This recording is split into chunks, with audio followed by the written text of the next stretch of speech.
La diffusion vient de démarrer. Tous les participants sont en mode écoute seul.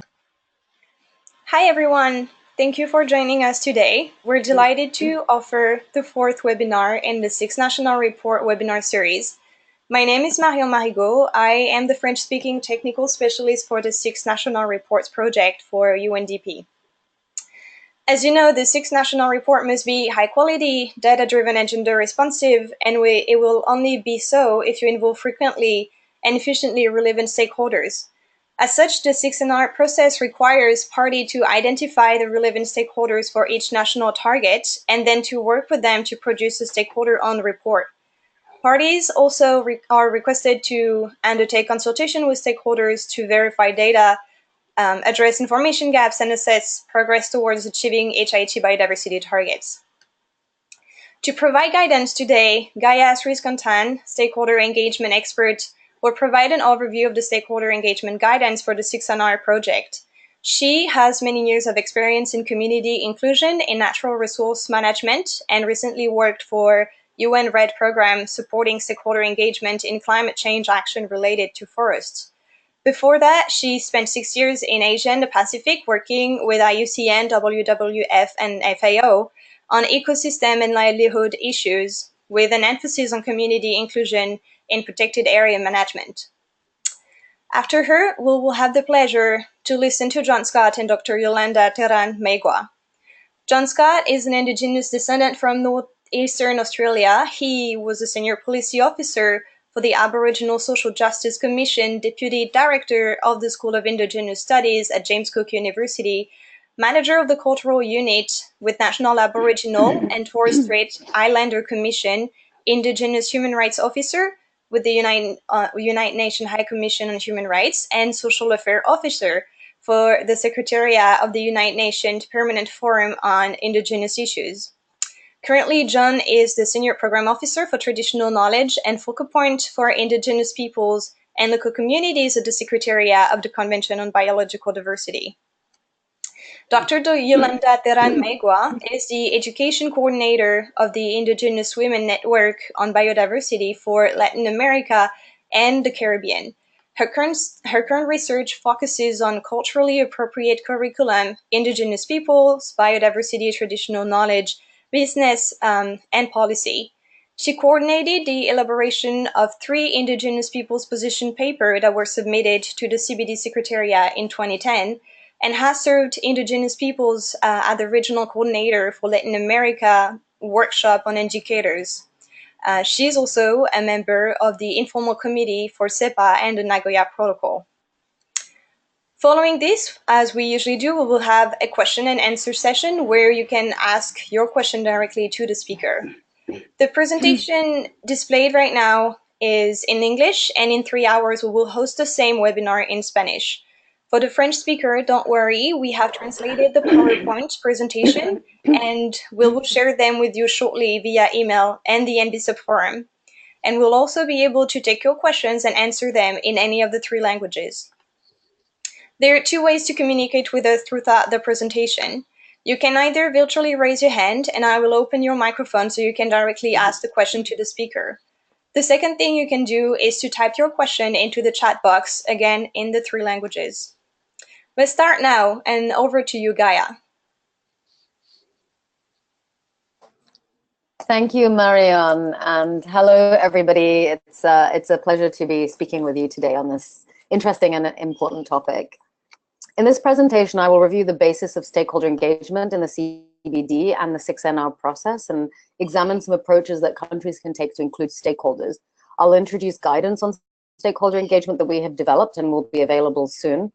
And my colleague Marion will also provide a short overview on the importance of integrating gender considerations into the 6NR.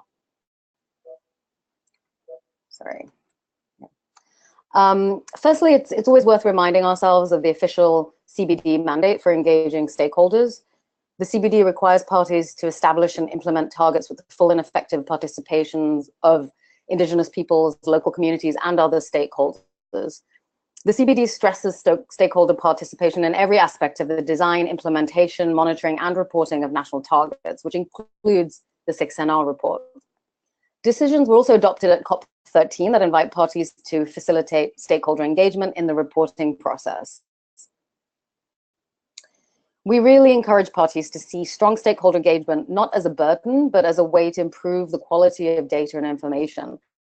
By engaging stakeholders effectively, countries will get a better result and build a stronger foundation for the next phase of planning and implementation.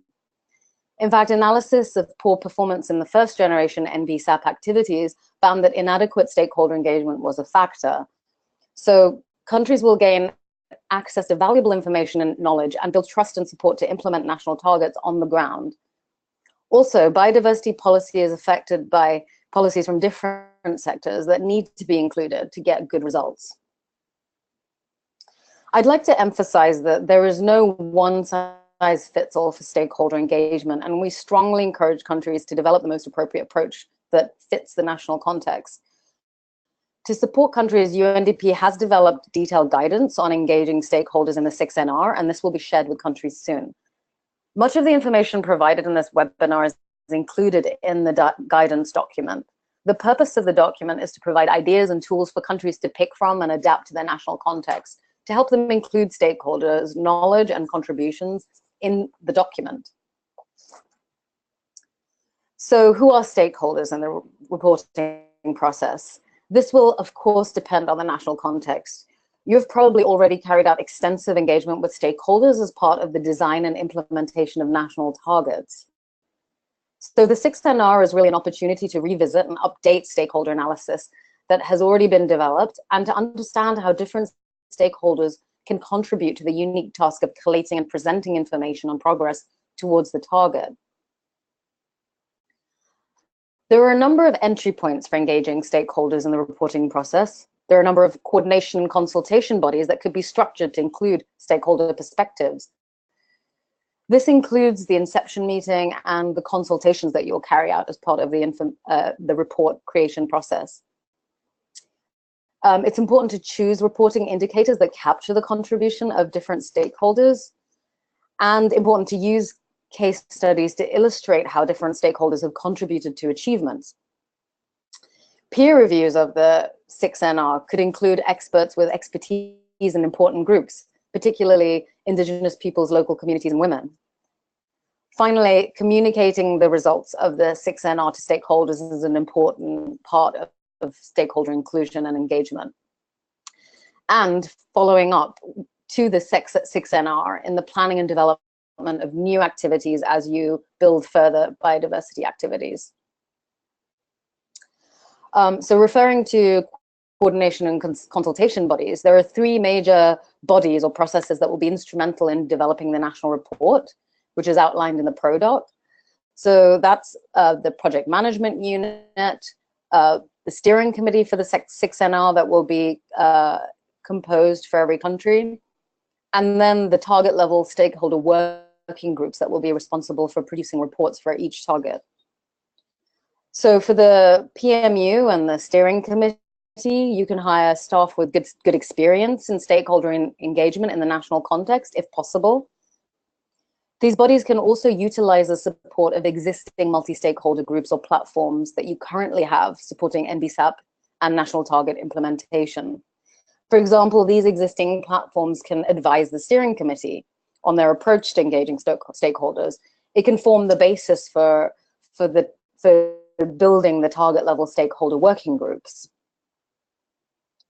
With regards to those working groups on each biodiversity target, these groups will support reporting and will be formed and composed of stakeholders with interest, expertise, and information most relevant to specific national targets, and will support the drafting of target level assessment reports. So the role of these groups could be to locate accurate and up-to-date information to populate the target level reports. They can review the target level report drafts and provide feedback on gaps, including advice on identifying other stakeholders that may need to be included as follow-up to fill those gaps. And they can support the PMU to plan follow-up activities after the 6NR has been completed.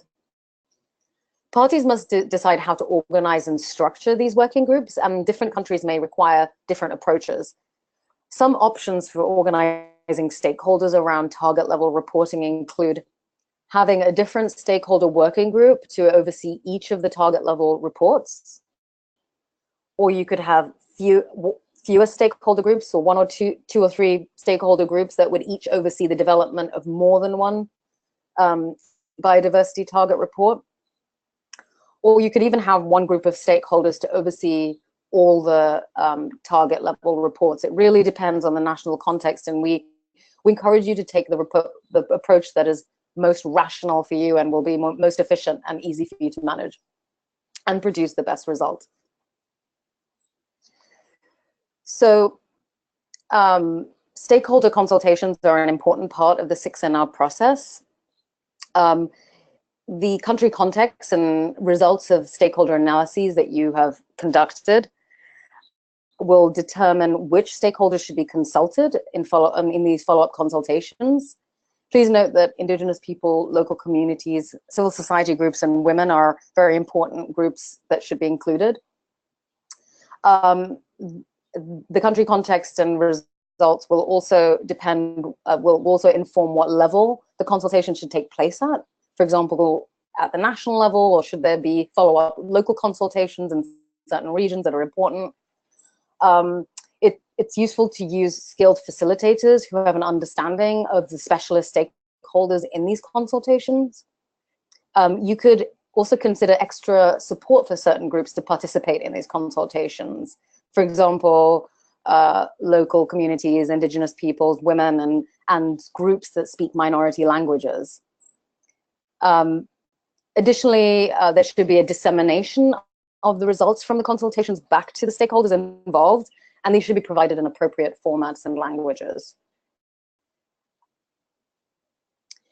Another important component of engaging stakeholders is choosing reporting indicators. It's important to agree on the reporting indicators for each national target with the relevant stakeholder working group overseeing that target level report. These should include indicators that capture stakeholder contributions towards the achievements of the target, such as activities and data relevant to Indigenous peoples and local communities, women, and traditional knowledge. Countries can show both how they engage stakeholders as well as the results of that engagement in concrete conservation outcomes. An example of relevant indicators or information for Aichi Biodiversity Target 3 on the reformation of incentives, as an example, could include the involvement of stakeholders from different sectors involved in order to eliminate harmful incentives from a variety of sectors. And it can include results from conservation incentives, such as recognizing and supporting Indigenous peoples and local communities' efforts to conserve traditional and customary territories. Another example here is given for Aichi Biodiversity Target 4 on sustainable production and consumption.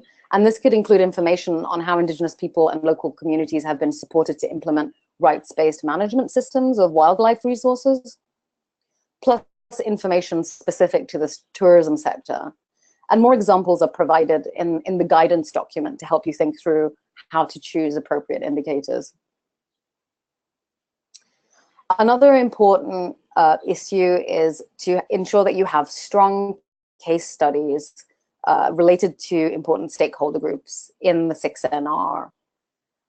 Consultations with stakeholders can include agenda items to source such case studies, so you can be helped by the stakeholders to develop these in partnership with the key stakeholders.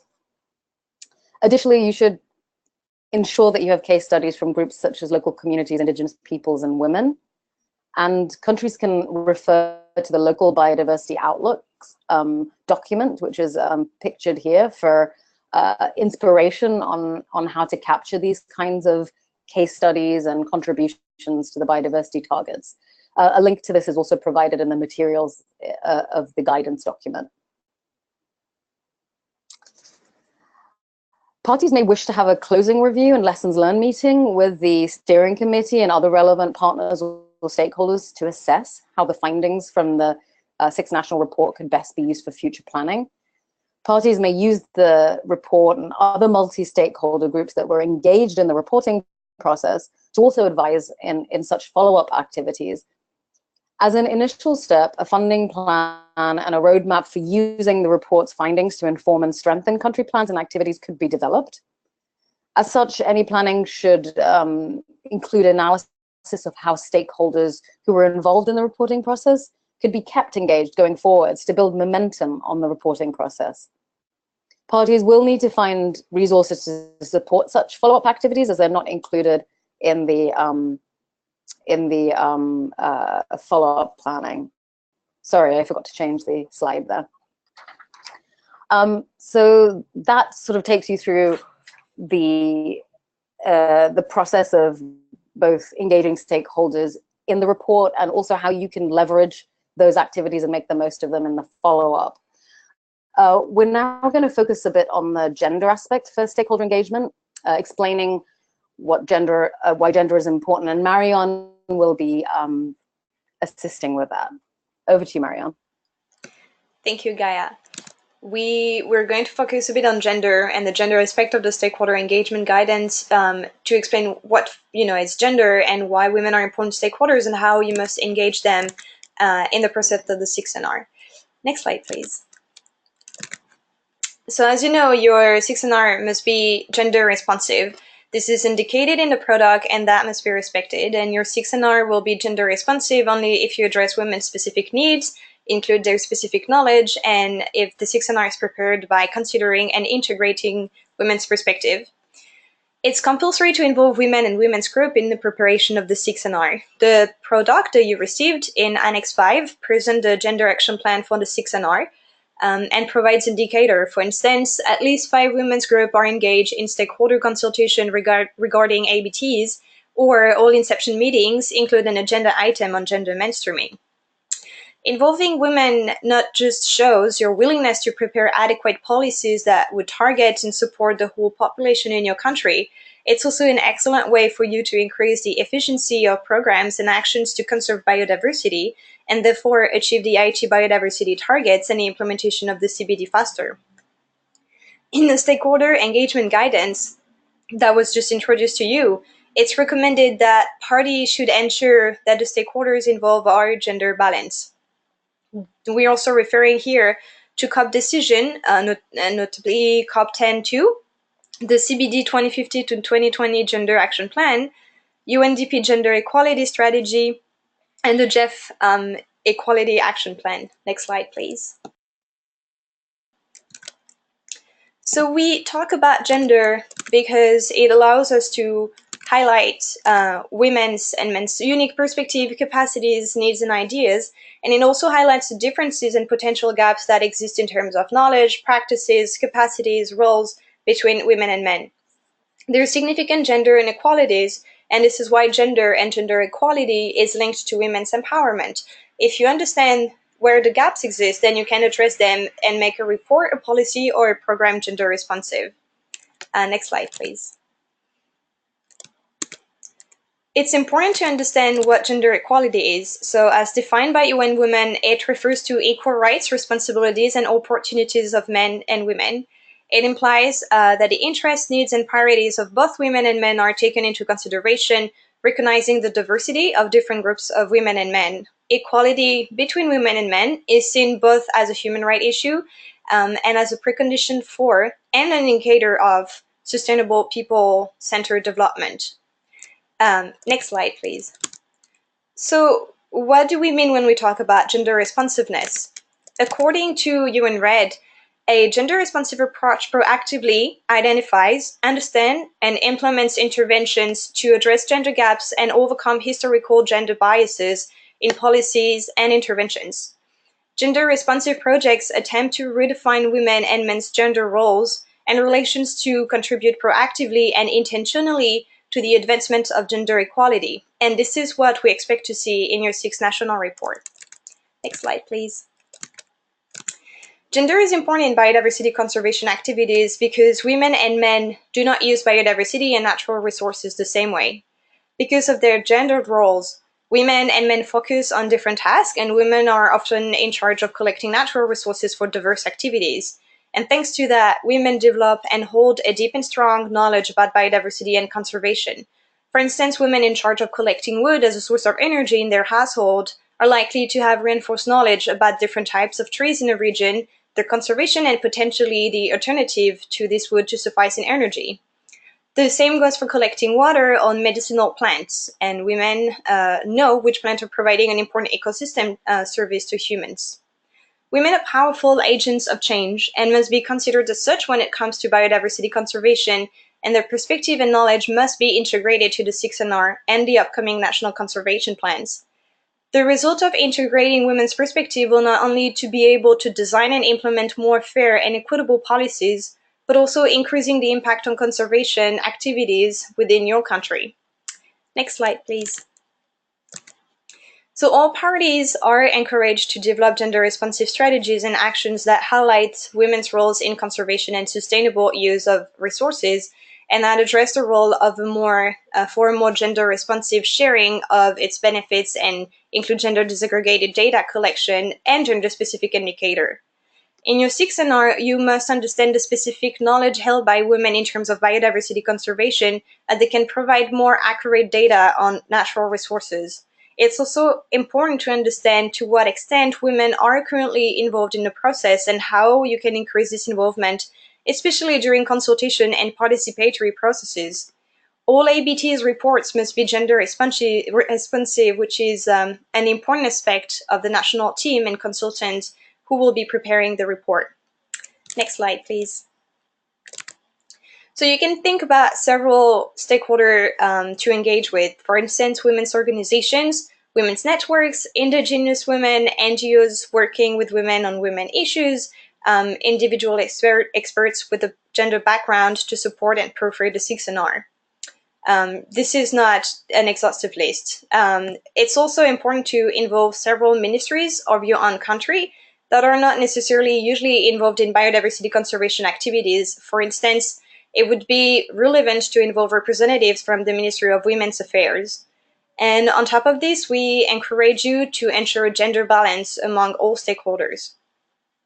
Your stakeholder analysis must include consideration of stakeholder organizations that are representatives of women's perspective, as well as women within non-gender specific organizations that may have a unique and different understanding of women's issues on the ground. That may include, inviting more than one representative for important groups or organization and asking specifically if they can send a female representative that can speak to the gender dimension of the stakeholder group. For example, asking Indigenous groups to identify women leaders who can speak to the unique issues and knowledge of Indigenous women, or asking small farmers organization to identify women's representatives. Next slide, please, Gaya. So as Gaya just mentioned, it's possible to involve women as stakeholders in many ways. We encourage you to share key information with these groups through the reporting process. Efficient technical tools are available for you to share data among stakeholders, such as the one we presented early April during a webinar that we call the Data Capture Tool. We encourage you to circulate the most recent version of this Excel spreadsheet to women's groups and organizations so they can provide their own data and verify those already entered. We also encourage you to include gender-specific case studies in your 6NR. Each country should aim to include at least one gender-specific case study that demonstrates the impacts and results of activities carried out by countries to include women more effectively in implementing the target. And note that the technical peer review will have a strong focus on gender, and you must respect the requirements from the product to provide a high-quality 6NR. Keep in mind, one more time, that the involvement of women and more generally any stakeholders is not limited in time, and it's an ongoing process. Next slide, please. So we hope that the preparation of the 6NR is just the beginning of a reinforced collaboration among UNDP country offices, governments, women's groups, and IPLCs, indigenous populations, and local communities. Countries should see the 6NR process as an opportunity to demonstrate their commitment to gender inclusivity and lay a strong foundation to make future work easier. Your 6th National Report will contribute to the preparation of the 5th Global Biodiversity Outlook, which will emphasize as much as possible the linkages in between biodiversity and gender and the benefits of women's involvement. Countries who made the efforts to showcase best practices in their 6NR could potentially be featured in this report. The post-2020 strategy on biodiversity will also include a strong focus on gender, and countries' contribution and experiences on gender inclusion will be important as the next generation of NBSAP will have to be gender responsive. And finally, demonstrating a strong commitment to gender will also make activities more favorable to donors. The 6NR is a great way to demonstrate that commitment. As such, the involvement of women should not stop after the 6NR. We will provide more content and support in terms of mainstreaming gender into national conservation plans via an online course we're currently finalizing. We will also encourage you to attend the next webinar that will happen late May or early June on gender and biodiversity. That will be hosted in English, French, and Spanish with the experts from the CBD, government's representative, and grassroots organization. So with this, we are done with the guidance, and I am going to turn over John, who is with us, and I'm going to give you, John, the floor and the screen. Thank you. So you should now be able to share your screen, and thank you for being here, and thank you for your presentation. Thank you so much. Good morning, everyone. Bonjour from Montreal. My name is John Scott. I'm the Senior Program Officer for Traditional Knowledge at the Convention on Biodiversity. Also a descendant of the Ningai people of northeastern Australia. And I'm very happy to address everybody today about the importance of engaging Indigenous peoples and local communities in the implementation of the convention and in reporting. So I'll cover, there's three things I'd like to cover, and that is the importance of engaging Indigenous peoples and local communities. Also the major official CBD guidance, that's okay, tools for of relevance to Indigenous peoples and local communities, and the potential for countries to consider these in reporting. For instance, has the government used or followed any of the principles or guidelines that have been adopted under the CBD of relevance to Indigenous peoples? And then I'll draw some conclusions from our analysis of the 5th National Report and the NBSAPs. So let me start. Of course, the importance of, sorry, I'm just adjusting my screen here. Okay. As we know, the degradation of biodiversity negatively affects every aspect of human life. Now, vulnerable populations, particularly Indigenous peoples and local communities, communities that are directly dependent on biodiversity on a daily basis, are disproportionately impacted by adverse effects of biodiversity loss, environmental degradation, pollution, and even conservation efforts and climate change. So Indigenous peoples and local communities, with their diversity, resilience, and unique worldviews and traditional knowledge, and their close attachment to their traditional territories, are valuable partners in our global efforts to address the challenges of unsustainable development and biodiversity loss. Some elders were recently talking to the Executive Secretary, and the takeaway messages that Christina had were, if you don't use traditional knowledge in ecosystem management, you will make mistakes. So it's about using the best knowledge-based, traditional knowledge together with science, so we have the best possible knowledge base for managing local ecosystems. Another elder said to the Executive Secretary that if you don't engage Indigenous peoples and local communities in the implementation of the convention, it's a great missed opportunity. And that is one of my themes in talking to you today. Next slide. Sorry, okay. So I want to actually, when we talk in the convention here about Indigenous peoples and local communities, we say Indigenous peoples, local communities, and stakeholders, because in fact Indigenous peoples and local communities enjoy a special status under the convention, and that is they are rights holders, particularly in the access and benefit sharing arrangements concerning genetic resources resources and associated traditional knowledge. So I like to emphasize that we don't usually put them under the umbrella of stakeholders because of that special status. Also, the Indigenous peoples and local communities are regarded as our partners in saving life on Earth. And all of us, I believe, who are engaged with the convention have this goal in mind towards our vision of living in harmony with nature. So Indigenous peoples and local communities are also proponents of cultural and biological diversity. They are major players in sustainable and customary sustainable use of biodiversity. They have collective actions and initiatives that contribute to the goals of the convention, conservation and sustainable use. And they are major players in situ conservation, such as their unique plant varieties, traditional medicines, traditional foods, and unique animal breeds. Of course, they are on-the-ground partners in the implementation of the convention. The implementation of the convention is not done by high-level decisions, even at international and government levels. It's done, if I can use extractive industries and metaphor, at the coalface where Indigenous peoples and local communities live. So I want to talk also about nature and culture. Because I also manage a joint program of work between the CBD and UNESCO. And I want to emphasize that Indigenous peoples and local or traditional communities, sometimes they're called, constitute from the Earth's 7.6 billion people, about 5% of that population. And there's at least Indigenous and traditional communities in at least 90 countries. The Indigenous peoples who are only 5% of the world's population, represent more than 5,000 different cultures and languages.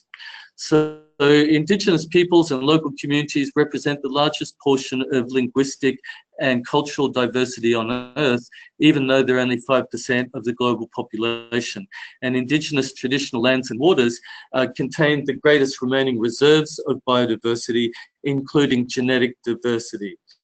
So I want to emphasize that Indigenous peoples and local communities are proponents of biocultural diversity. So thirdly, I want to emphasize local action. For a sustainable future and the goals of the convention, governments of the world need to embrace the power of local action and learn from communities that have lived in sustainable ways for millennia.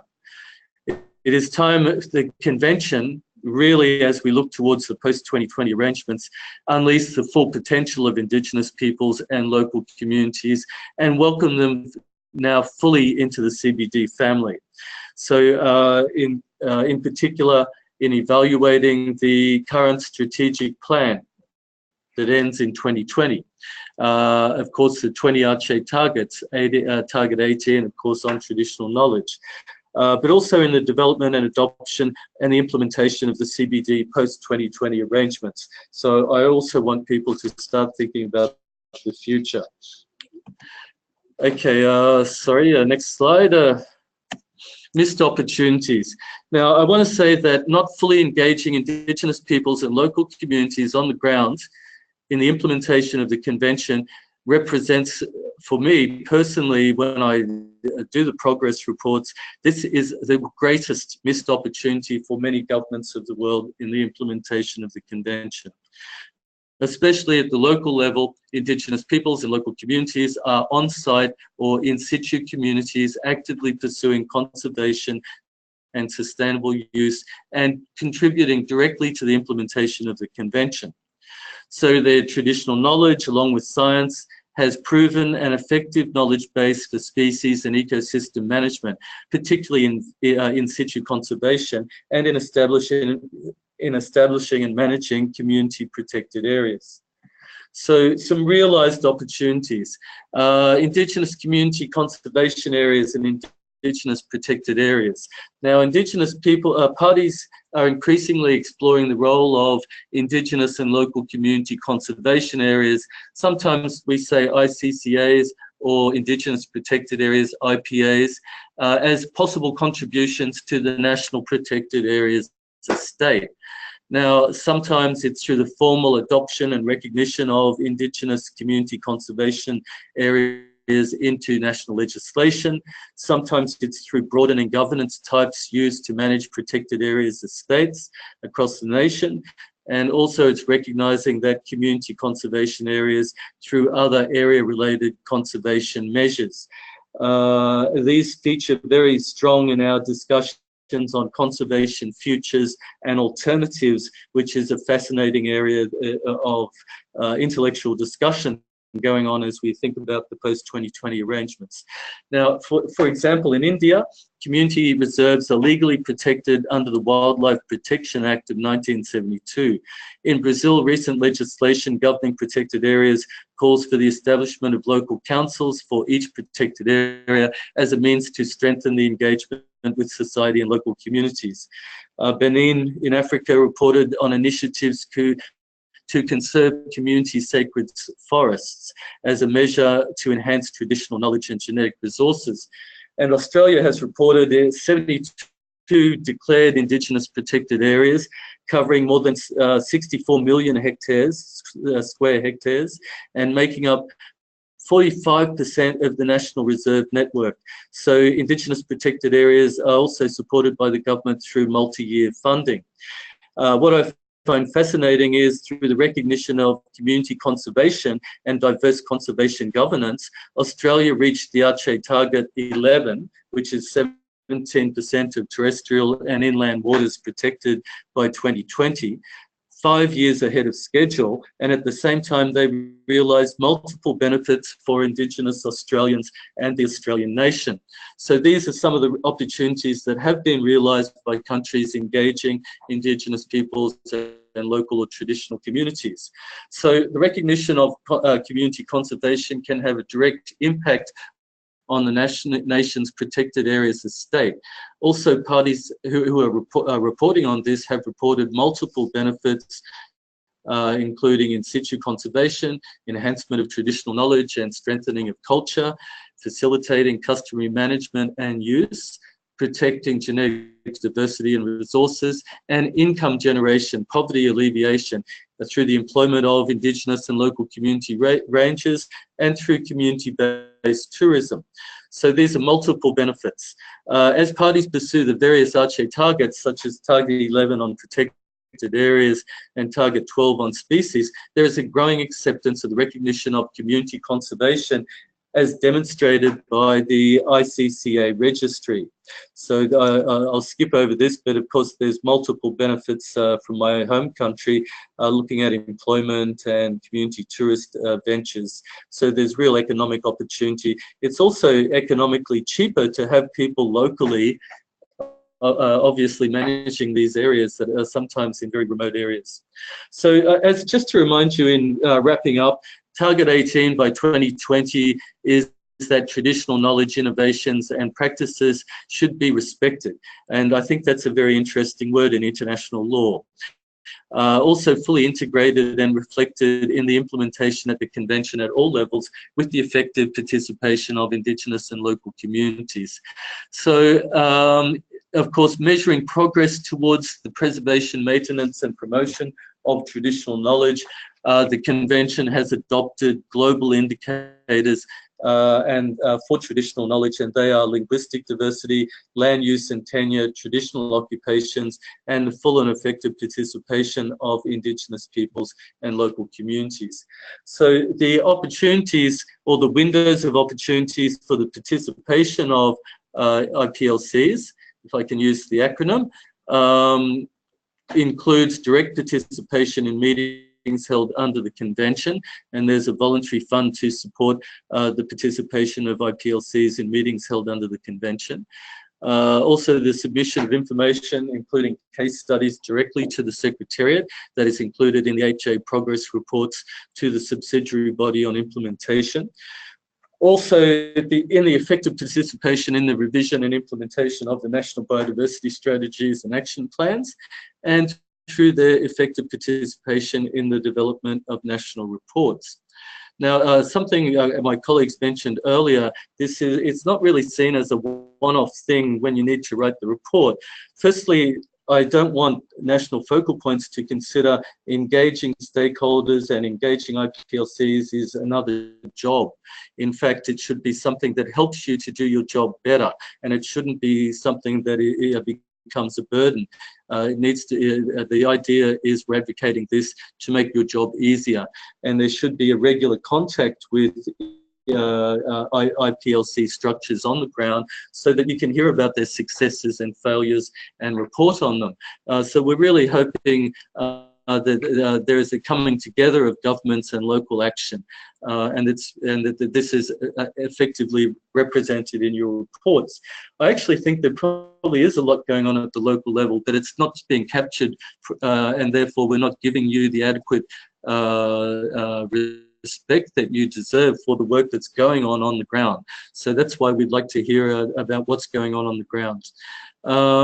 So wrapping up, in the almost 20-year history of the working group, the COP has adopted through the program of work some very useful guidelines and principles, and I will show them to you. And briefly, they are a composite report on status and trends in traditional knowledge from all the world regions.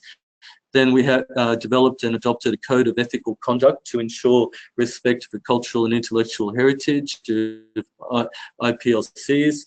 Also, the aggregate guidelines, voluntary guidelines for the conduct of environmental impact assessments that take into account cultural and social impacts. Also, a global plan of action on customary sustainable use of biodiversity, and also at COP13, the MoD's Council voluntary guidelines for traditional knowledge. Also coming up, we have the COP will consider the adoption of guidelines for the repatriation of traditional knowledge to assist communities restore knowledge systems for conservation and sustainable use, and also a glossary of key terms to be used within the context of our work. Now, just to, in our progress report, we've established from the 153 NBSAPs received by the end of February this year, only 5 parties reported on IPLCs participating in NBSAPs committees. 31 parties reported that IPLCs were consulted in the revision of the NBSAPs. 4 parties reported that IPLCs were involved in the implementation of the national biodiversity strategies and action plans, and 110 parties did not mention the participation of Indigenous peoples or local or traditional communities in the revision of the NBSAPs at all. So some countries such as Malta and Serbia have established commitments in their national action plans which relate to the preservation of the knowledge and practices of their local communities. But this sampling of participation shows that 28% of parties have submitted NBSAPs that are actively considering the participation of Indigenous peoples and local communities in the implementation of the convention. So sadly, only 20% of the total number of reports received and analysed actually reported consulting with IPLCs, and approximately 72% of reports didn't mention them at all, and 6% seized on the opportunity to involve IPLCs in the implementation of the NBSAPs. So the analysis of the report is not great. I would actually say 80% of parties are missing out on a great opportunity of reporting on what's going on at the local level by not fully engaging with Indigenous peoples or local or traditional communities. And parties need to consider, if they do not have recognised Indigenous peoples, they may have local and traditional communities that have been on their territory for generations and have accumulated useful environmental knowledge for the implementation of the convention about the local ecosystems. So they should be regarded as local communities and involved.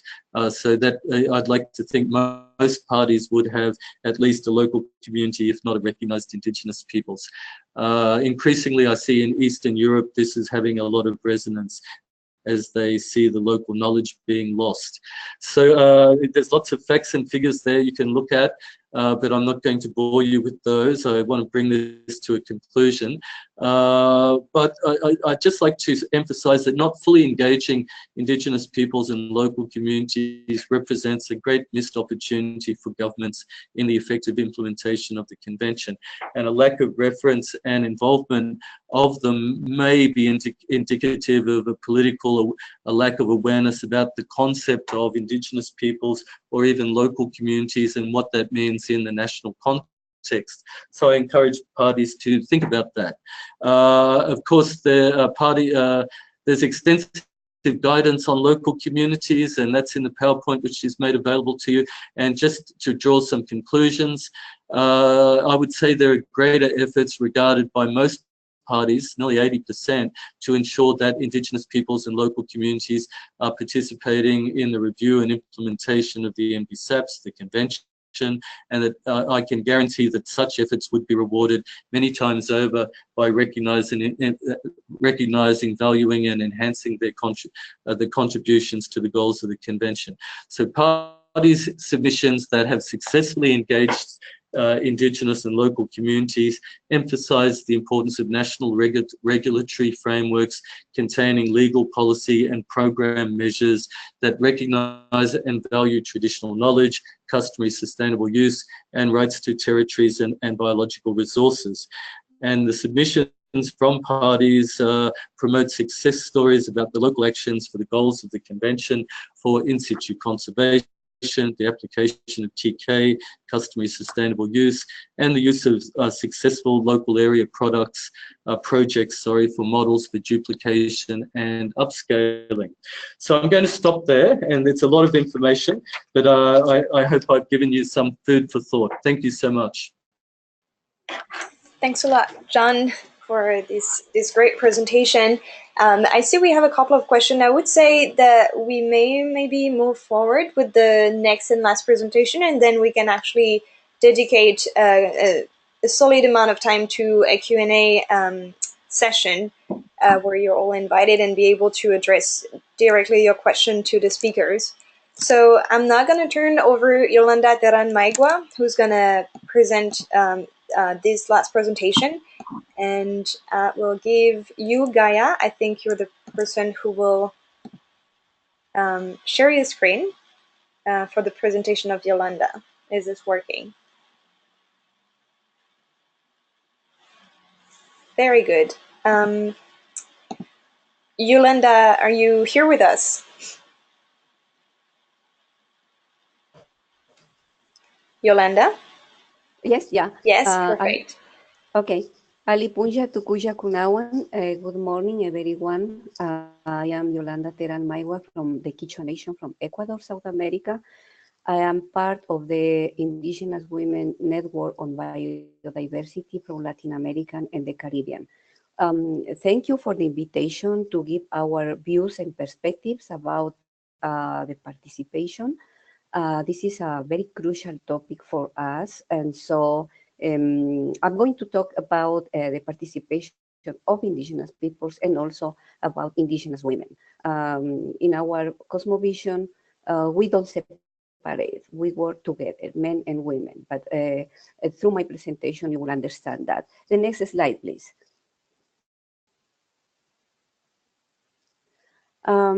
Usually I like to make my presentations reminding again the parties of the people who like to work with us, what is the meaning of Mother Earth. And here I have one thought given to me by an elder from Ecuador, and she's saying that for Indigenous peoples, the Mother Earth is Pachamama, is the mother who gives the life to men, animals, plants, and the nature.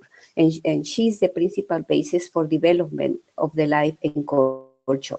And the land is our mother. She's not a merchandise. She's an integral part for our life, and she's our past, our present, and future. And so from this concept, of course, it's very easy to understand that Indigenous peoples have an ancestral property of lands, territories, and waters. We are the guardians and protectors of Mother Earth. And of course, within Mother Earth, we see the ecosystems and also the interrelation, the interconnections of all elements. And of course, indigenous peoples, we practice the integral management of the ecosystems, and also we know and use the different ecological niches. For us, it's very important to observe and to practice the customary law and to have in mind and practice also the indigenous governance. We have individual and collective rights, and of course, since we are speaking about role, about women and men, we like to talk more about social roles for men and women, and we see each other as a complementary parts. The next slide, please. Next slide. Of course, as indigenous people, since our childhood, we learn to use in a rational way the biodiversity. And of course, we know how the beings of the Mother Earth are functioning and how they are interrelated. And we also know the beings that are living in the all directions, north, south, east, west, above, center, and below. This is very important for us. Of course, we also have natural indicators in which are embed the traditional knowledge. For us, are very important the sacred sites to practice our spirituality and ceremonies. And of course, through this climate change and problems with land tenure, problems with the erosion of the land, also we have solutions through our traditional knowledge, and this is an act of resilience. And of course, collectively, we use our knowledge, our strengths to resolve different problems and situations. The next slide, please. So I would like to emphasize that the Mother Earth is really fundamental for the cultural diversity and the life development. In the Mother Earth, we develop the indigenous epistemologies, our sciences and technology, and also during our life is so important and fundamental the role of elderly and the women. And also it's crucial for us to maintain a harmonious relationships with Mother Earth. And by doing this, also we develop a knowledge about the beings that we see and the beings that we don't see. This is very important in our culture. Of course, for us, the time is circular and cyclical, and we, concerning to the food security, for us it's very important to use the permaculture indigenous, and also from indigenous peoples, and also it's important to remember the traditional management of the water and the growth of water in the natural way.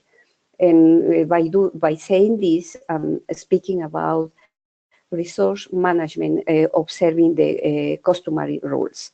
The next slide, please. Throughout our life, we have mandates, we have principles, we have different values, such as the generosity, the respect, the integrity, the honesty, the reciprocity, the living in harmony with the Mother Earth, living in harmony among ourselves, acting with responsibility, and using the collective work, the Minga, for our collective well-being, which is the Summa Causae. The next slide, please.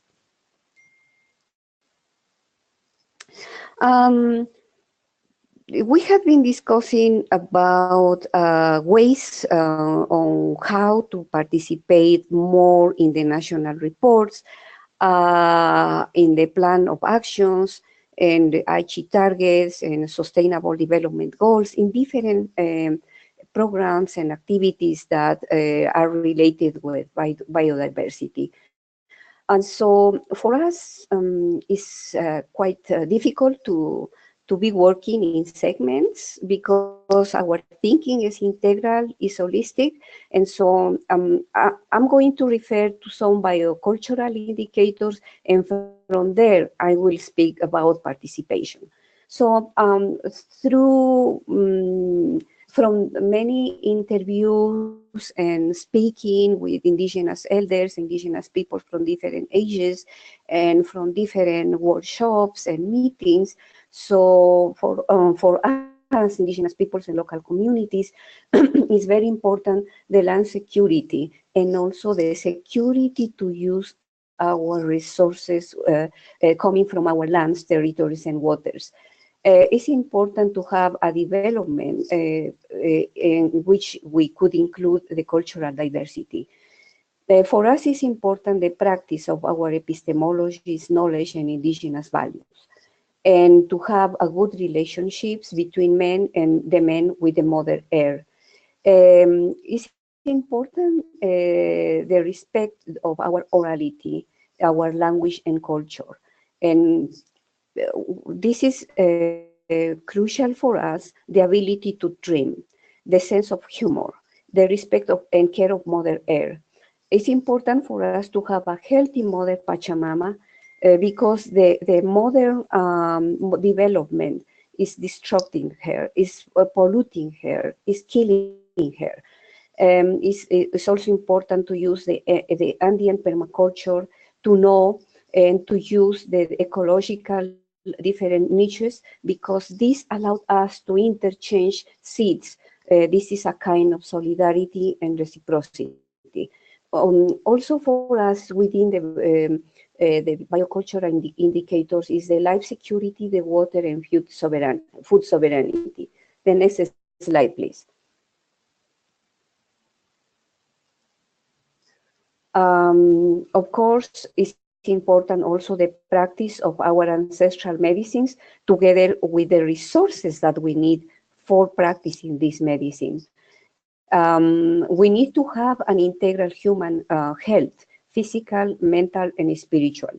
We need to have the freedom to use and to use our sacred sites to practice our spirituality. And by saying that, it's important for us to practice our ceremonies for the water, for the seeds, and so on. And of course, concerning to the modern development for indigenous peoples, one of the indicators should be our right to the consultation, our right to the free, prior, and informed consent, and to have mutual agreed terms very clear to know exactly what is going to happen. And also it's important the respect for individual and collective human rights, the respect for the cultural protocols and customary laws. And of course, we are speaking about full and effective participation of men and women from different ages. One of the elders said to me that for us it's very important to feel safe, to feel happy, and to be included and respected. The next slide, please.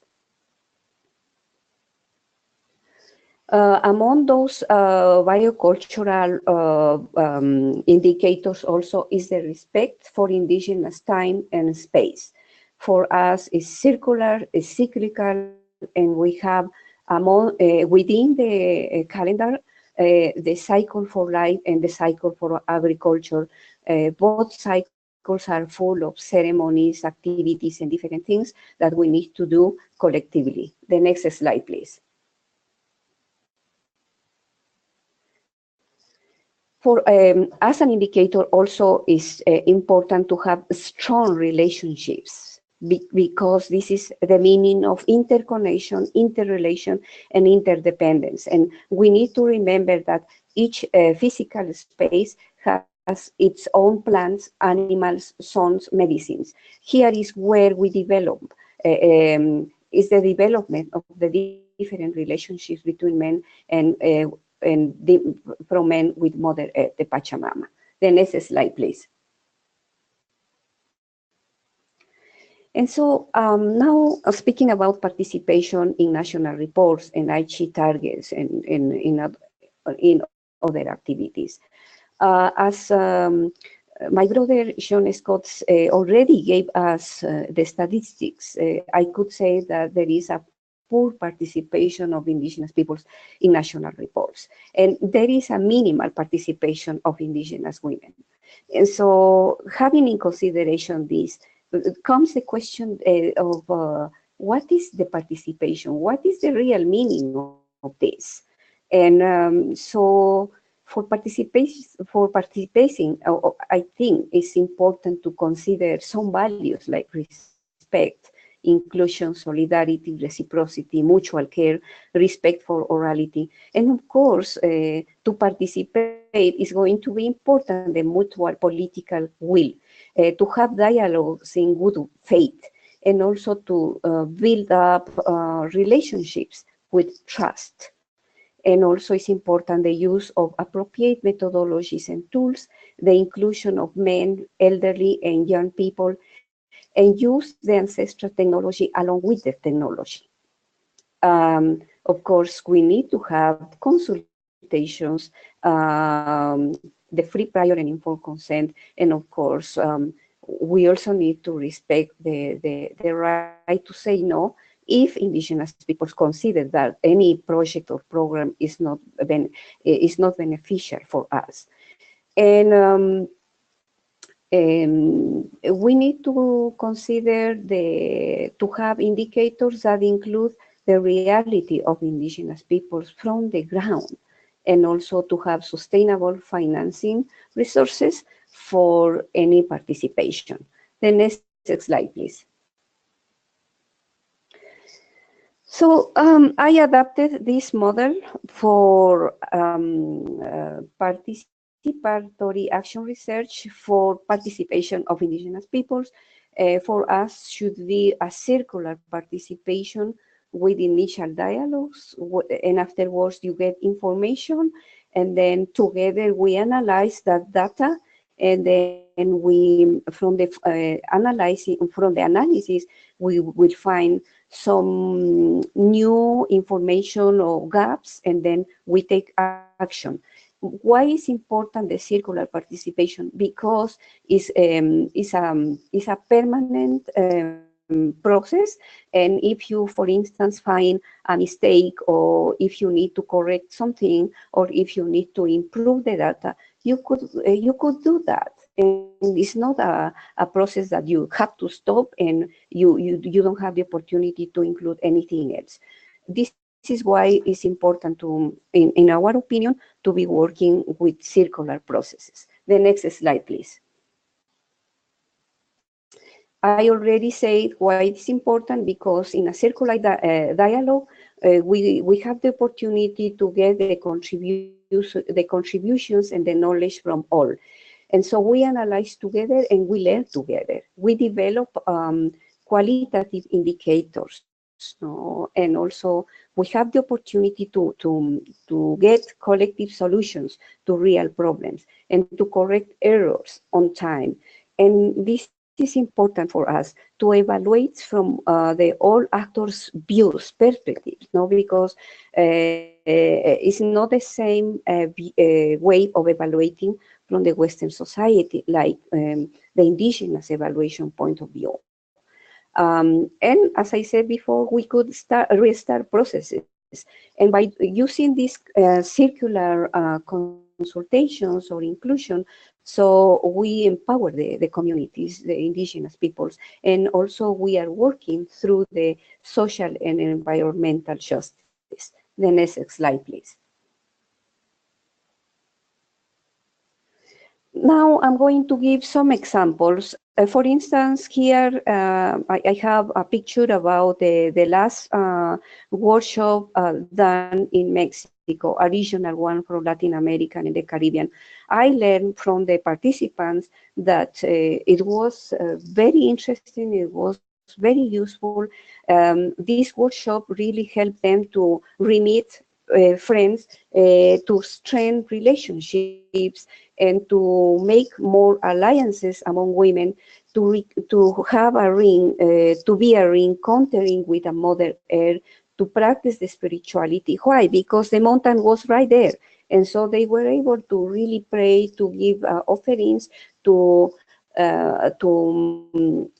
really understand or re-understand again what is the meaning of being in the Mother Earth and also with Mother Earth. And the other aspect was that there was a sharing between men and women and was a collective enrichment. So I believe that this kind of indicators could be included in the national reports. The next slide, please. Now I'm going to give an example how our network was working with a specific department of a university, an indigenous university in Mexico.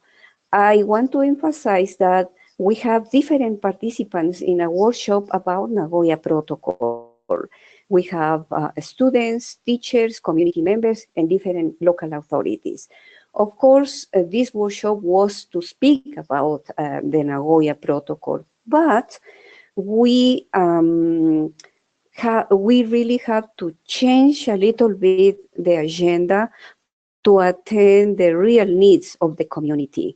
And so we spoke about the language loss in culture, why they are losing their identity in language, and what kind of activities they would like really to develop to recover and revitalize the language and identity.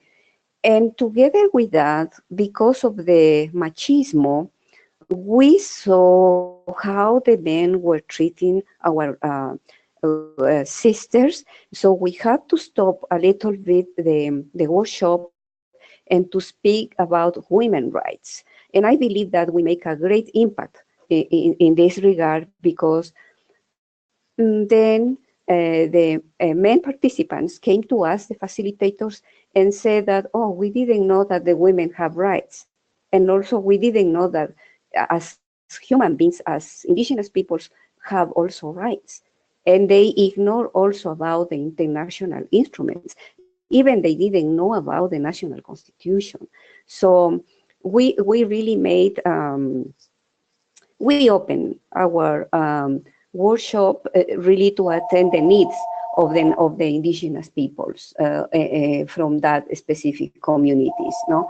And so I should say that, but despite of those challenges for us, we spoke also about women business and benefit sharing, about traditional knowledge. We spoke also about the importance of the biocultural protocols, and of course here the students from this university, they were asking for more information about biocommerce and indigenous universities.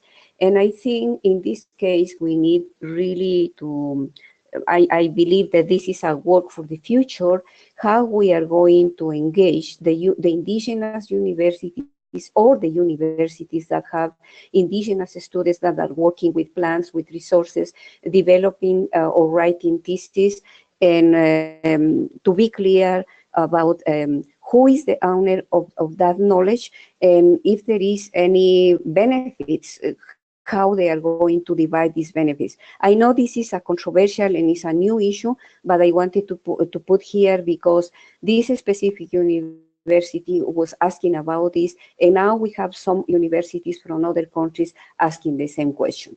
The next slide, please.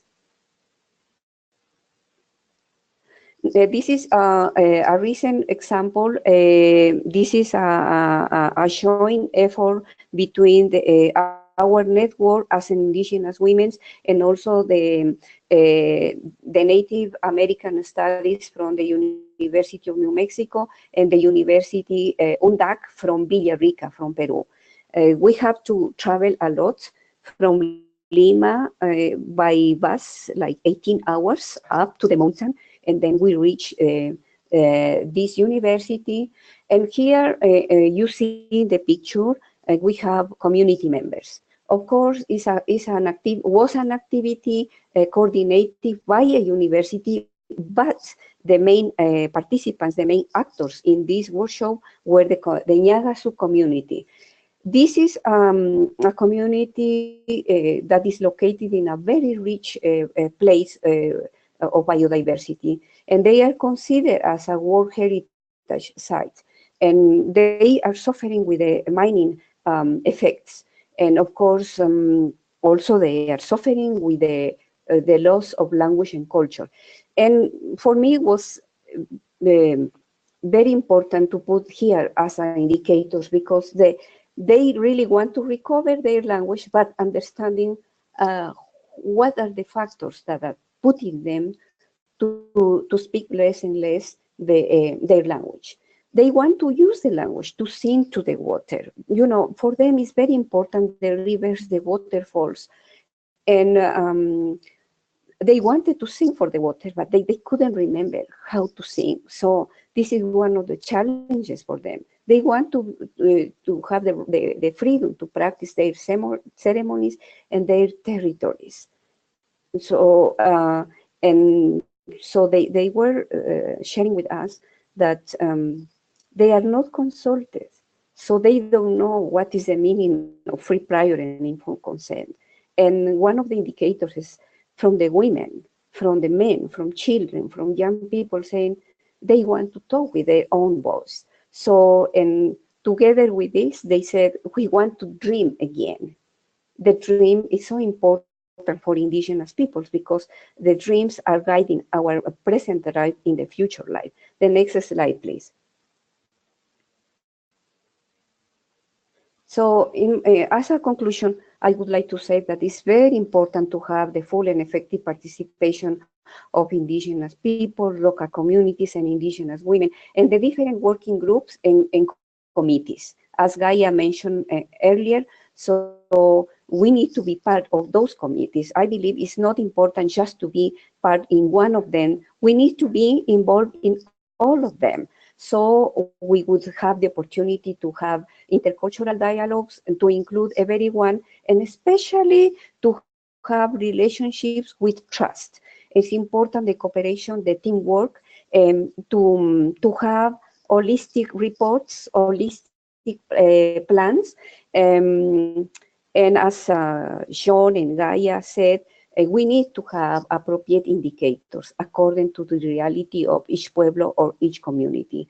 And of course, by working as a team, including indigenous peoples and all actors, so we will have a revised and complete reports. And of course, these reports will be including national and international instruments. And by doing this, we will be working for the collective summa causa of humanity and Mother Earth. And with this, the next slide, please. And so I would like really to thank for your attention. And I wanted really to give the cultural fundamentals because it's important that, to have in mind that to include us in all activities. Sometimes organizations or program officers, they said, oh, but working with indigenous people, sometimes it's difficult, takes longer. Yeah, it's true. But we have knowledge and we have the goodwill really to participate with transparency, practicing the reciprocity, the solidarity, and really we are aware that we need to work all together to protect the Mother Earth and also to protect our lives. Thank you very much. Thank you very much, Yolanda, for this great presentation on the role and importance of Indigenous peoples involved. I will now maybe jump to the Q&A session. So I would invite you, all the participants who are still with us, to either raise virtually your hand or maybe type your question into the control panel that you have, and so you can directly address your question to our experts today. You're welcome to ask questions on Indigenous peoples and local communities, but also on gender, on general involvement of the stakeholders in the 6NR process, and also on the 6NR process as a general matter. We also have colleagues from CBD here to respond to any of your questions, so please take this opportunity and make the most out of it. I think we have received a question from Yusuf during the presentation. That was more a general question regarding the 6NR, and so Lige Kai, our colleague from CBD, will probably be able to respond to this one.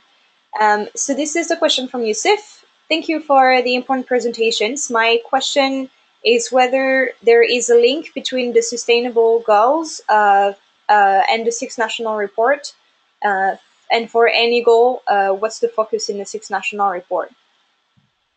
Maybe Lige, you wanna answer this one? Okay.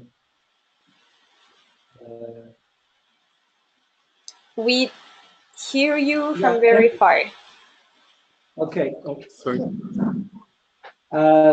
Thank you for the question.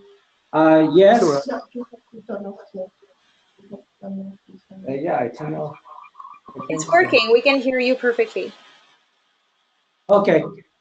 Yes, thanks for the question. Yes, in the 6 national report, parties are asked to make the assessment of the contribution of the implementation of convention and its strategic plan for 2011 to 2020 to the implementation of sustainable development goals and the 2030 agenda for the sustainable development. And I think if you look at the guidelines for the 6 national reports, in the last section of, last part of the section 5, which the parties are required to make assessments of progress towards each target, age target, and after that, the countries are asked to report on the contributions of the implementation of the age targets and convention to the implementation of the SDGs and 2030 agenda. It is only a very small part. Maybe you need to look at very carefully, and you will see that there will be a part that allows countries to report on the contributions to SDGs and the 2030 agenda for sustainable development. Hope that answers the questions. Thank you, Lige. I think there is an echo in your room, and there must be another laptop where we can hear you twice, but thanks a lot for this answer. I think that answers, I hope, Yusuf, your question. And if you have more questions, please feel free to raise your hand. It's always better, to directly contact the experts. We have another question from Matthias, and I think this one, Gaya, will be for you. We can also ask John's and Yolanda's input. The question is it recommended that Indigenous peoples form part of the steering committee of the 6NR? And if so, any recommendation for their participation? Thank you, Marion. That's a very that's a good question. I think it depends on the country context, and I think if it's possible to include more stakeholders in the steering committee, it builds more trust, it builds a better process. But it really depends how you do it at the country level. So, for example, in some countries, there may be many different Indigenous networks that represent different regions. They may not be one, in which case it could be difficult to include, let's say, 3 or 4 regional networks on a steering committee, and we have to balance efficiency with representation.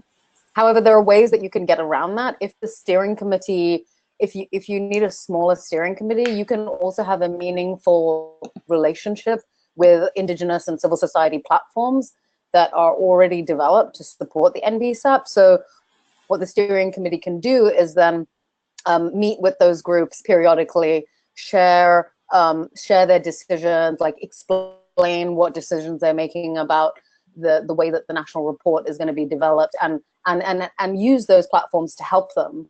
So I really think it depends on the country context. I think as you form the steering committee, what you should do is also speak to these platforms and speak to experts who know about local and Indigenous peoples in the country and understand the dynamics and can advise you on how to best include them and to reach out directly to those representatives of Indigenous people on the ground. But I would also like to, I'm sure John has years of experience in this as well, so he could probably add to this answer. Thank you. Will I jump in? Sure, please. Okay, no, thank you. I think it's very important you said subject to the national context. It's really we're relying on our national focal points in governments to know about Indigenous peoples or even local or traditional communities within their national context. And these are communities that are daily dependent on biodiversity, that are working daily with biodiversity. And as I mentioned earlier, 80% of the reports didn't even mention Indigenous peoples and local communities.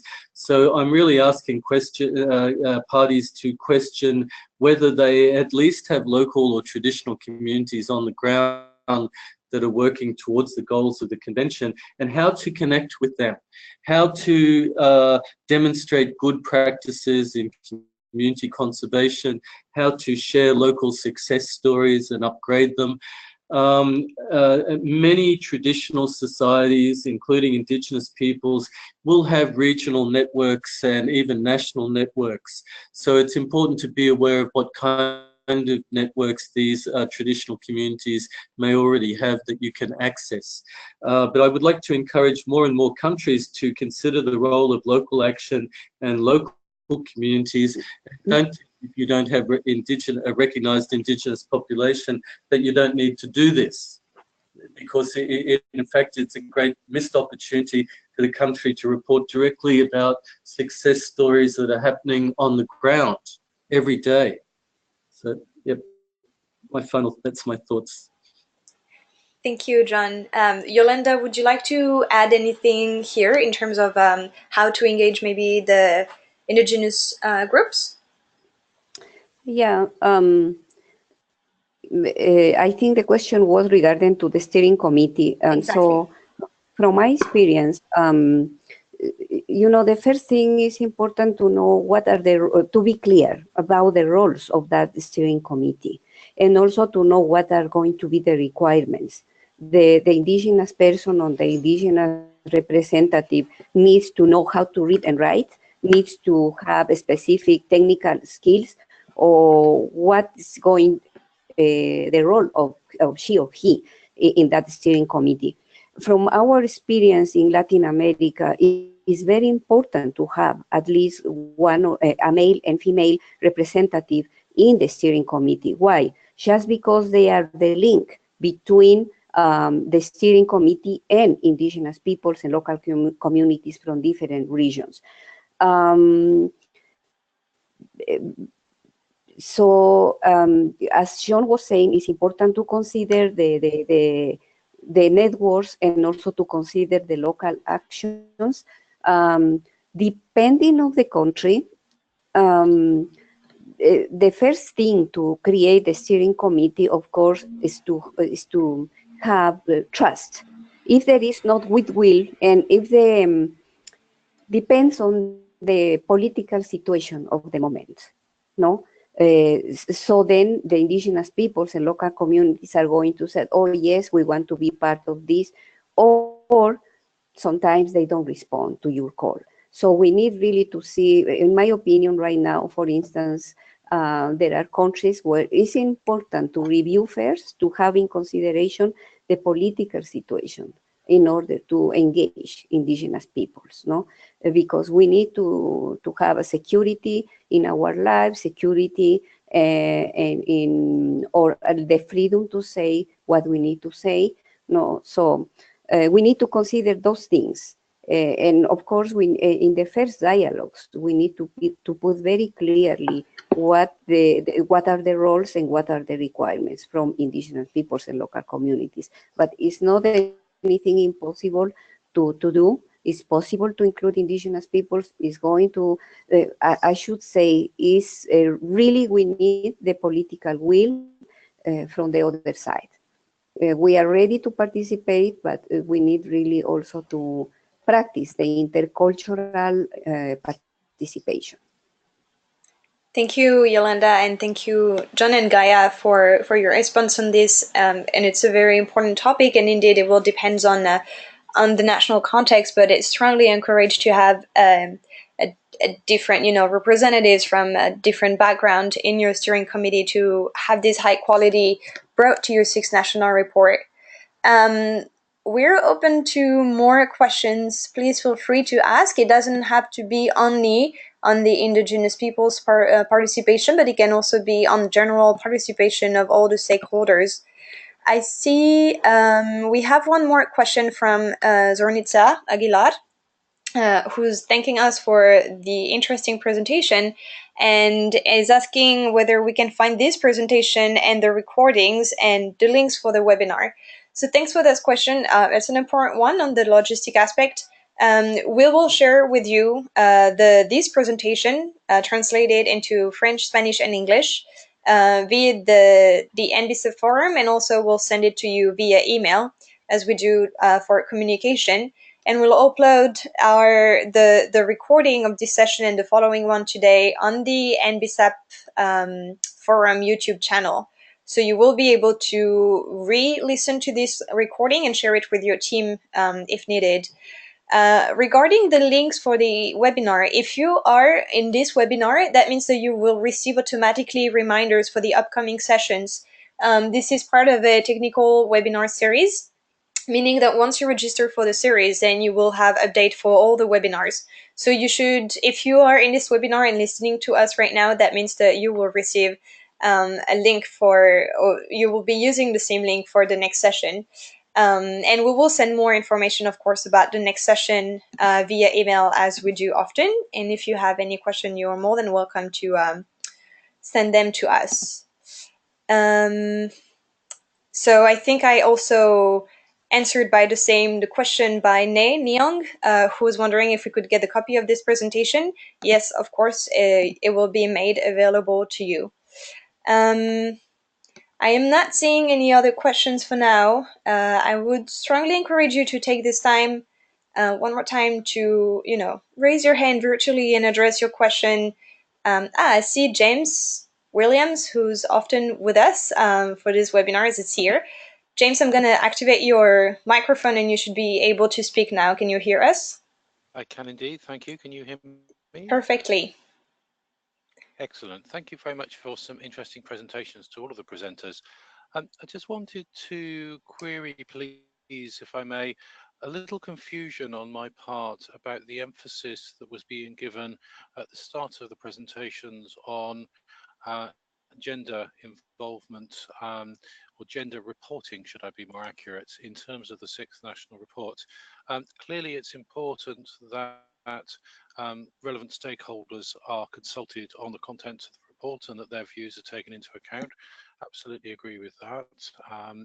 And I can describe a process that we will be using within the United Kingdom to try and encourage that, if that would be helpful. But I'm a little confused by the emphasis that was being given in terms of you must do this and you must do that. And the reason why I'm raising that is that I'm looking at the documents from COP13 27, which sets out the national reporting framework and the guidelines for responding to the report. And whilst gender is mentioned, particularly in the guidelines, to try and encourage that in participation, it's not got the emphasis that I was hearing in the early part of the presentation.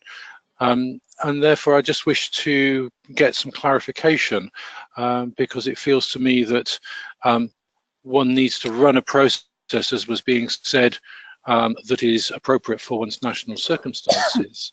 And clearly, in many places, it will be important to get perceptions and information from lots of different sources. But I don't see that being an obligation as opposed to an encouragement. Thank you. Thanks a lot for this question, James. That's a very important question. And maybe I can start responding to this one. And then I'm guessing Yolanda may want to provide more inputs. And then I would be really interested if you can actually share what you're doing in UK to, for stakeholder engagement and especially women's groups, because that I understand from what you said, this is what you do. So indeed, we really try to emphasize, at least on the global management of this project, we really want to emphasize the importance of having women at the table and as stakeholders engaged. And that's what we say you must, because we want to recall that the high quality we want for this report will only be achieved if the three aspects of the national report, which is high quality but also data driven and gender responsive, is respected. This has been decided for this sixth national report, and it's in the product. That means that even though it hasn't been such an emphasis, maybe unfortunately so far, in all the guidance from CBD, it has to be really present in the sixth national report. And that being said, I think the CBD has many years of experience in biodiversity conservation and conservation of natural resources, and maybe the gender emphasis has been a bit more recent. But the work of CBD now has strongly increased on what is gender, and gender is really an important component, and we're trying to emphasize more and more in the national reports, but also in the general aspect of biodiversity conservation linked to the CBD, because what has been done in the past and said in the past is important, but with the six national reports, we're trying to look forward and move forward with the strategy after 2020, and this strategy will be focused for sure on gender as to some extent. And if we want to emphasize and make this compulsory, it's not to ask you for one more effort that is complicated, but it's really to achieve the ABT as much as possible and implement the CBD as much as you can. It's not having women to have women. It's having women because this is great result promised for, in terms of biodiversity conservation. And this is why, indeed, we really try to push all the participants countries, to have a strong gender emphasis on this. We really hope, and at least I really hope, this 6NR submitted by the end of this year will be maybe the first generation to be that gender responsive, and will lead to a better mainstreaming of gender in the next generation of NBSAP, and therefore better consequences on biodiversity. Maybe Yolanda, you wanna add something on the importance of having women, at the table? Yeah. Thanks, James, for your question. It's a very important one. I would like to speak from my experience. Usually what happens when indigenous peoples are invited or are called to participate nationally at national level, in the past, only men were there present, no? And so internally, we have really to create a National Council for Indigenous Women to discuss among ourselves that we have different needs, we have different necessities, and also we are caring for family, for community. And so after that, I should say maybe 5 years of discussions, internal meetings, finally, we were also considered to participate at national level. And so I should say that why is important to include the indigenous views and perspectives, because we have different knowledge also, for instance, about seeds, about plantation, about ceremonies. We have also a specific knowledge, traditional knowledge.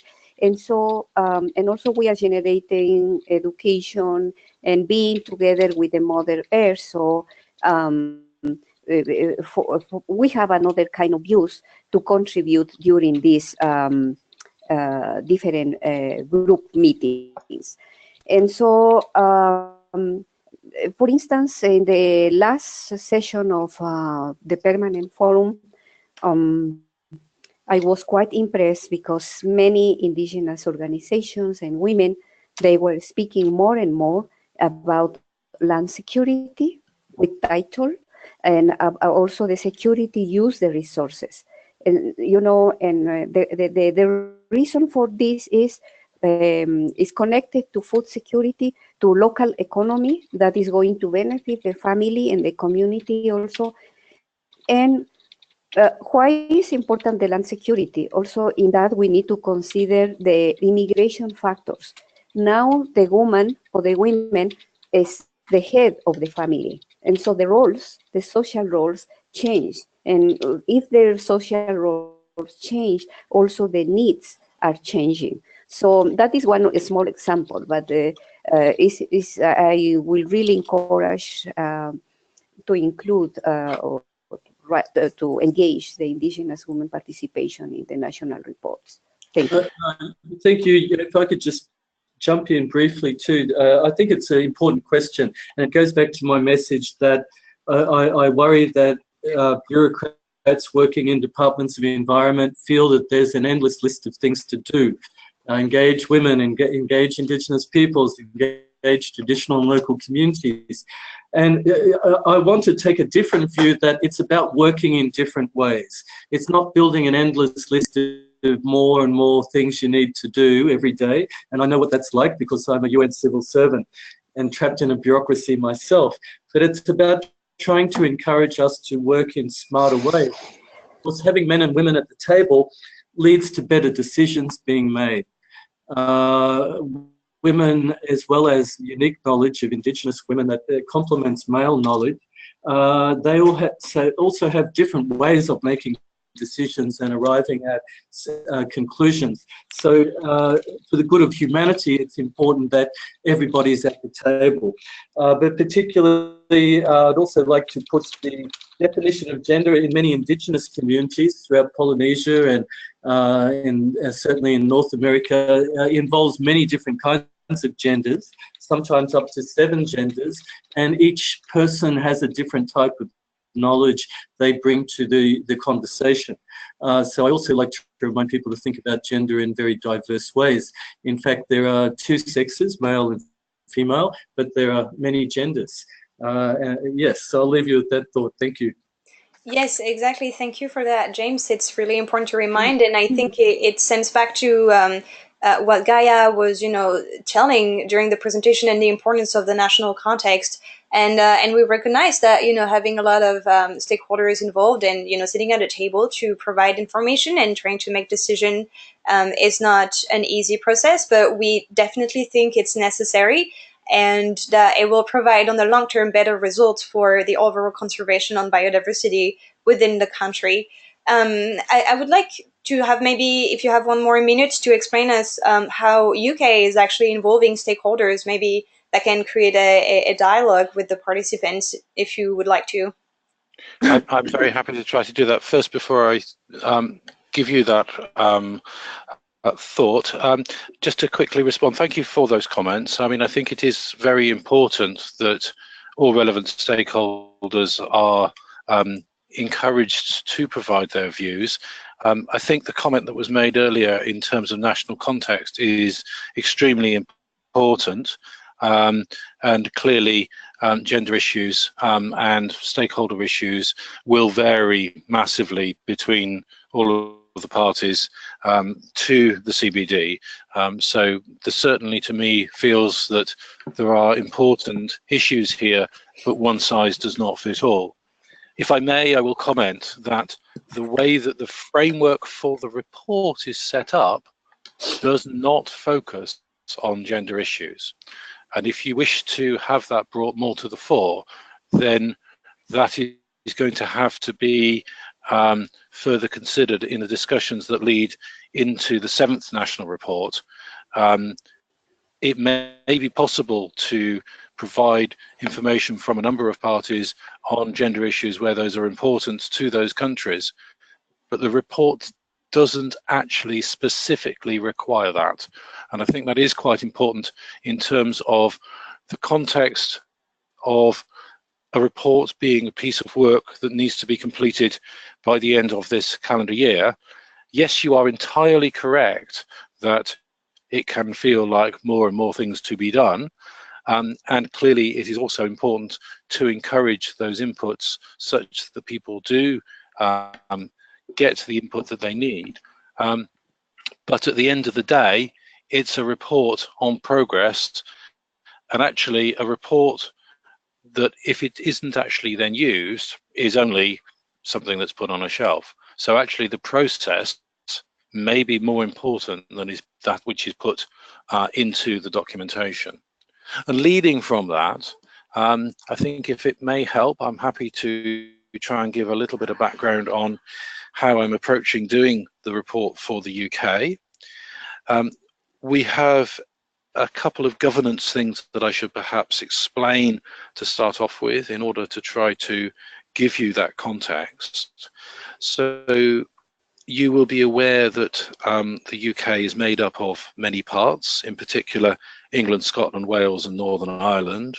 But of course we also have our overseas territories and crown dependencies. At a UK scale, therefore, because environment is a devolved issue within the United Kingdom, there is a group called the Four Countries Group, which is fairly still senior civil servants who help to join the dots between the work that is going on, particularly in the four countries within metropolitan UK. The work on the overseas territories and crown dependencies is at one remove in terms of they are self-governing in this aspect.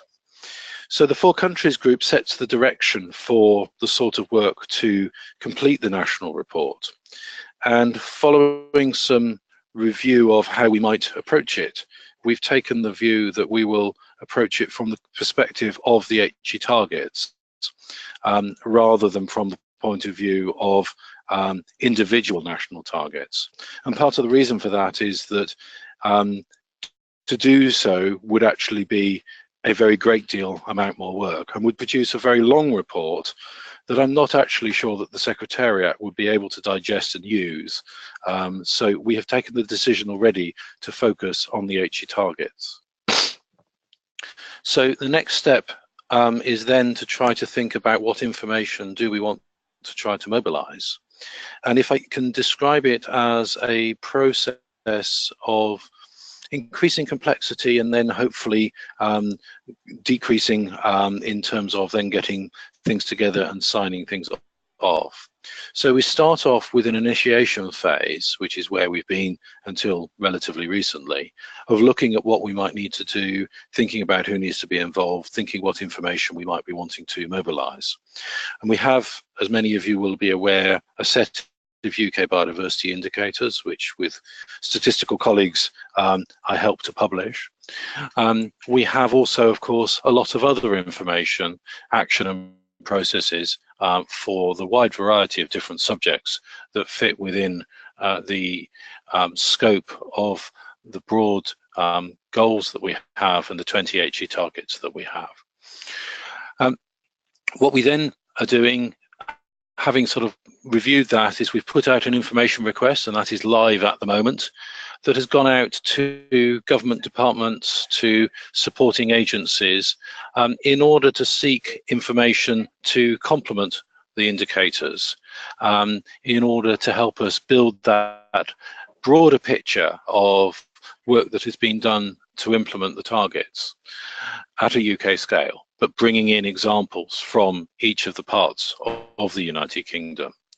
And we've taken the view that we should use part 2 of the report, which is focusing on measures, to try and pick up on case studies of how we have used cross-cutting type measures or issues that are across the countries in order to try and provide examples of how we've attacked or addressed some of those targets. The aim is that that information will be coming in towards the end of this month, early June, and that we will then integrate that together with an update of the UK biodiversity indicators, which is planned to be published at the start of July. And that means that when we get to July, we will hopefully have a lot of information to integrate together. And one of the things that we're anticipating doing at that point is a stakeholder consultation, which would run over August and probably early September, in terms of getting input from a wide variety of non-governmental organisations and civil society. And you'll be aware, of course, that we have a very rich landscape of NGOs within the United Kingdom. That will lead into a further set of information that needs to be integrated together. And then hopefully we are able to draw together a final draft that can go through sign off within each of those administrations. And we are planning at the moment, I hope it's not going to get delayed, but we're planning at the moment to be able to deliver the report in early December, early to mid-December. One of the things that I think is important with that is how we make a decision within the framework of the report in section 3, where it asks about progress against the targets that are being reported on, and in this case, of course, that is the HE targets. Section 4, and I mentioned this in one of the earlier webinars, asks about progress towards the HE targets in the context of reporting against national targets, and also links with the Sustainable Development Goals, as Lee J mentioned just now. So the way in which we're doing this at the moment is an iterative process. At the information request stage, which, as I mentioned, has gone out to the statutory side only, I personally have taken a view on how well are we doing. Now that view is based upon the biodiversity indicators and also the broader knowledge that I have of work that goes on within the United Kingdom. And that's a first stab. That's very much a finger in the air. Where have we got to on each of those targets? Have we exceeded them? Have we met them? Have we made progress? Are we going backwards? For each of us, we'll all need to think about those things. The intention is that we then revisit that initial idea before we go out to the broader stakeholder consultation. And part of the reason for doing that is that this is a government report. It is a report of the government on its progress as the signatory to the treaty. And therefore, the governmental stakeholders need to be comfortable that what we're saying to the NGOs is something that they are happy to be said to those NGOs. It is, after all, their report. I'm merely the means of it happening. So we will undertake some workshops to review that. Whether that's one big workshop, whether that's a number of smaller workshops, is a work in progress. And we will have a number of different viewpoints being brought into that from different policy areas and from different perspectives. And that will include, because a number of our stakeholders, of course, include women within their work, will include women's viewpoints. It will include issues around traditional knowledge as well. That's part of something that we're trying to pull together. It's perhaps less of a focus within the United Kingdom than it is in some of the parties, but it is something that we do take seriously.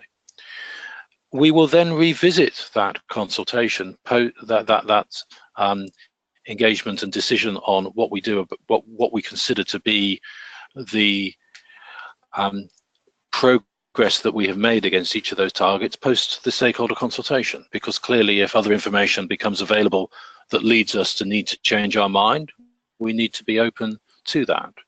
And I think that that does count as good practice. There is no point in running a consultation if you are not willing to listen to the results that come from it. It may be that government takes a different view to some of the NGOs in terms of whether they think sufficient progress has been made or not. That is part of squaring a circle on the lobbying role of NGOs and the governance role of governments. But I hope that helps in terms of giving you an overview, and I apologize, that's probably a long answer to a simple question of how we're approaching the report within the United Kingdom.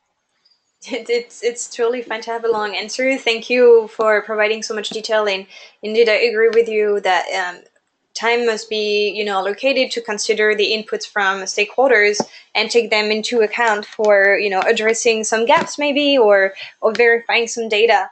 And of course, one more time, the national context is extremely important depending on the number of stakeholders present and maybe the diversity of backgrounds of these stakeholders within a country. So thanks a lot, James, for your contribution here. And maybe we can take one last question or one last comment I do not see any hand raised so far, nor question typed. Or maybe I can give the floor to concluding words from our participants. Gaya, would you like to say a few last words, maybe? Sure, thank you so much, Marianne, and thank you for all of these really thought-provoking questions and interventions, and just a reflection on some of the thoughts that were shared. It is clear that we're all pressed for time, and it seems sometimes that there are layers and layers and all these boxes to tick, and then all of a sudden we sort of compartmentalize our work. So now we're working on the 6NR, and then tomorrow we'll be working on the post-2020 strategy, and I think it's a case of using each process to be reflective and think about cultural change in the way that we approach biodiversity conservation as well, and using it as an opportunity to embed some of these values going forwards, which is why we emphasize quite a bit the follow-up and using the report to help you with post-report activities. So really, rather than seeing it as a tick box exercise and being aware of limitations, being aware that you can't do everything all at once, but to try to build some of these relationships using the reporting process as an opportunity to reach out and start building these links, and seeing it as part of a much longer process, and maybe learning from some of the perspectives Yolanda put about Indigenous people, about seeing it as a circular process. Like maybe we could learn from the way Indigenous people see the world as well to support us in the way that we see our work. So yeah, again, thank you so much for organizing, and that's all I have to add right now. Thank you. John, would you have a few words to say as well? Yes, thank you. Just a few quick words, and thank you for James. It's very interesting to listen to how the UK is putting together the national report, and also even a country such as the UK valuing input from local communities and traditional knowledge for the UK, traditional crops, traditional animal varieties. So I think that's really refreshing to know. I do want to emphasize that I guess for me it's about building long-term relationships, ground truthing, having a contact with networks that are working on the goals of the convention at the local level. So it's not just a one-off thing when the national reports come up, but it's a relationship with over time. So there may be cycles of national reports, but particularly when you're dealing with Indigenous peoples, and I'm probably the same with more local communities or traditionally oriented communities in Europe, there's kind of an expectation that you'll develop they really expect a personal relationship. It's not just doing business. So I like to think it's bridges we can build for the local ground truthing that continue over time. Maybe they become particularly important when we have to do a report, but it's nice to know that people can communicate success and local failure to the government regularly. So that's the end. I think that's all I have to say. But I think also the strong message coming out is please don't think of this as just an endless box and more things to do, but how can we work in a smarter and more inclusive way for all the unique national circumstances out there. So thank you so much. Thank you, John. Thanks a lot for your participation one more time. And Yolanda, maybe you have a few words before we actually conclude the session. Yes, of course. I see that this webinar is really the beginning of a new process, no? We as Indigenous peoples have been asking in different meetings for more inclusion, for more participation at national level and regional level also. And so I believe that in being an Indigenous person, an Indigenous woman, and member of a community, the relationships is the key thing to develop any kind of program or activity. And by saying that, I'm speaking mostly about transparency, clarity, and trust. If you don't trust the other, if you don't respect the knowledge of the other, if you don't respect the orality, the giving word of the indigenous people, so how we are going to construct anything? So for me, is really to develop more relationships, and as John and Gaya and yourself, Marion, said, this is like the beginning. Really to include everybody. It's important really to develop an inclusive work, and not to think that, oh, now we have more work, we have to include women, or we have to include young people. No, we need to think that is an holistic work that we need to develop. And of course, for indigenous peoples and indigenous women and local communities, it's very important the participation, the effective participation, where we could speak with our voice, where we could put our perspectives, where we could speak about our reality. No, this is why I also would like to emphasize about the meaning of participation, and also in this regard, I also want to remind all of us that when we are speaking about gender, we are not speaking only about male and female. From the indigenous point of view, we have another kind of genders also. That should be another webinar, but I want for us to remember also that. And also to have in mind that we have knowledge, we have experience, we have accumulated knowledge that was transmitted for one generation to another. And so that working together from different areas, from different sectors, within the frame of respect, I believe that we get done many good works, reports, or activities or programs, but including everyone.